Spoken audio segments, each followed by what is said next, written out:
Carlo আনচেলত্তির অধীনে 2030 সালে কেমন দল হবে এবং দলে কারা কারা থাকবে।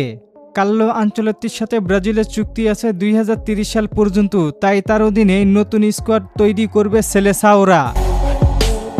বিশ্বের দামি কোচ কার্লো আনচেলত্তি। সিবিএফ আশা করেন 2030 সালের আগে ব্রাজিল ঘুরে দাঁড়াবে। 2026 বিশ্বকাপে রাউন্ড অফ 16-তে নরওয়ের কাছে 2-1 গোলে হেরে যাবার পর এলোমেলো হয়েছে ব্রাজিল দলের স্কোয়াড।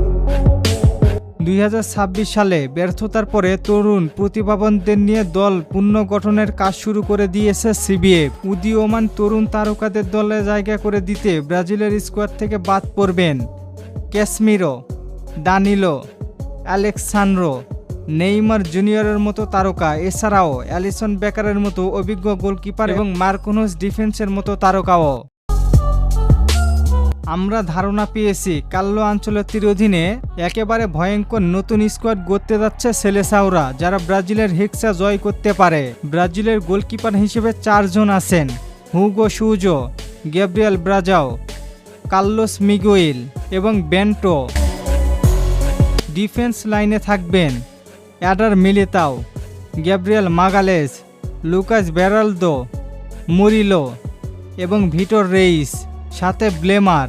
রাইট ও লেফট ব্যাকে আছেন ভেন্ডারসন, উইসলি, কার্লোস আগস্তো। তার সাথে ডগলাস সান্তোসের পরিবর্তে খুঁজতে হবে অন্য কাউকে। মাঝমাঠে ক্যাসমিরো থাকছে না, তবে ব্রুনো গুইমারেস, লুকাস পাকুয়েতা বাদ পড়তে পারে। তার বদলি হিসেবে Andreas Pereira, Andre Santos, Ederson. Defence থেকে অ্যাটাকিং সব জায়গায় পরিবর্তন করবেন কোচ কার্লো আনচেলত্তি। অ্যাটাকিং লাইনে মোটামুটি sure Vinicius Junior, Raphinha, Rodrygo Goes, Endrick, Estevao William, Savinho, Ryan, Gabriel Martinelli, Vitor Roque, Joao Pedro এবং ম্যাথিউস কুনহা। মোটামুটি এমনটাই হতে যাচ্ছে ব্রাজিলের পরবর্তী বিশ্বকাপের স্কোয়াড। আপনার মতে দলে কাদেরকে সুযোগ দেওয়া উচিত ছিল জানিয়ে দিন কমেন্ট করে। আর ফুটবলকে নিয়ে নতুন কোনো প্রশ্ন থাকলে করতে পারেন, পরবর্তী ভিডিওতে রিপ্লাই করব। ধন্যবাদ।